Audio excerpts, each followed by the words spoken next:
અને હવે સમાચાર સુરતથી, જ્યાં વિધર્મીએ હિન્દુ એનઆરઆઈ મહિલાને પ્રેમજાળમાં ફસાવવાનો આરોપ મુકાયો છે। પરણિત હોવા છતાં મહિલાને પ્રેમજાળમાં ફસાવી રૂપિયા પડાવવાનો આરોપ છે। આરોપીએ મહિલાને સાઉદી અરેબિયા લઈ જઈ ધર્મ પરિવર્તન કરાવવાના પણ આક્ષેપો લગાવાયા છે।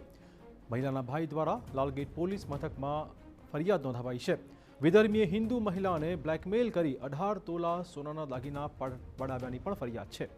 હૈદરાબાદમાં ₹50 લાખનો ફ્લેટ તેમજ ₹60 લાખ રોકડ પડાવવાનો આક્ષેપ થઈ રહ્યો છે। આરોપી સામે ખંડણી સહિતની ગંભીર કલમો ઉમેરી તેની ધરપકડ કરી લેવાઈ છે। લાલગેટ પોલીસે 30 વર્ષીય એઝાઝ સલીમ પટેલ નામના શખ્સને આ કેસમાં પકડી પાડ્યો છે અને સમગ્ર મામલે તપાસ થઈ રહી છે। સુરતના લાલગેટ વિસ્તારની અંદર એક જે ફરિયાદ નોંધાઈ છે, જેની અંદર એક જે હિન્દુ યુવતી છે તેને ભોળવી અને તેને જે ધર્મ પરિવર્તન કરાવ્યું અને જે વિધર્મી આરોપી છે તેને પોલીસે અટકાયત કરી છે। લાલગેટ પોલીસ સ્ટેશનના જે પીઆઈ છે તેમની સાથે સીધી વાત કરીશું। સાહેબ, આખી શું ફરિયાદ નોંધાઈ છે અને પોલીસ દ્વારા કઈ રીતે કાર્યવાહી કરી છે? ગઈ તારીખ 16/2/2026ના અહીંયા ફરિયાદી એક લેખિત ફરિયાદ આપેલી, જેમાં હાલના આરોપી એજાઝ સલીમભાઈ પટેલ અગાઉ G3 ફેશન ગોળદોડ રોડ ઉપર ઈ-કોમર્સ વિભાગમાં કામ કરતો હતો અને ભોગ બનનાર પોતે અત્યારે USA રહે છે। તેની સાથે ઓનલાઈન સંપર્કમાં આવેલા અને કોઈ પણ રીતના નંબર મેળવી અને તે સંપર્કમાં જોડાયેલા।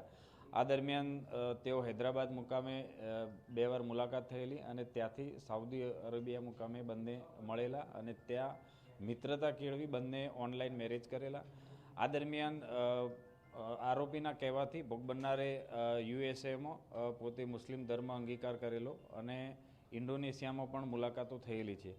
આ સમગ્ર મુલાકાતો દરમિયાન મિત્રતા કેળવી આરોપીએ હાલના ભોગ બનનાર પાસેથી આશરે 61 લાખ રૂપિયા પડાવી ચૂકેલો છે। આ સિવાય હૈદરાબાદ મુકામે આવેલ ભોગ બનનારનો ફ્લેટની ચાવી પણ લઈ લીધેલી છે અને ભોગ બનનારના ભાઈ પાસેથી આશરે 18 તોલાના સોનાના ઘરેણાં પણ લીધેલા છે। હાલમાં ભોગ બનનારના ભાઈએ જે ફરિયાદ આપેલી છે નોંધી અને આગળની તપાસ ચાલુ છે।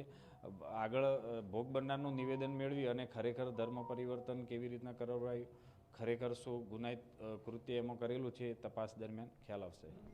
જે રીતે અત્યારે પીઆઈ કહી રહ્યા છે તે પ્રમાણે હાલમાં જે આરોપી છે તેની ધરપકડ કરી લેવામાં આવી છે અને જે ઓનલાઈન જે રીતે સ્ટેટમેન્ટ આપ્યું છે તેની અંદર આક્ષેપ કરવામાં આવ્યો છે કે જે ધર્મ પરિવર્તન છે તે ભોળવીને કરવામાં આવ્યું છે, પણ પોલીસ દ્વારા તમામ પુરાવા એકત્રિત કરી અને આ બાબતે તટસ્થ તપાસ છે તે કરી રહી છે।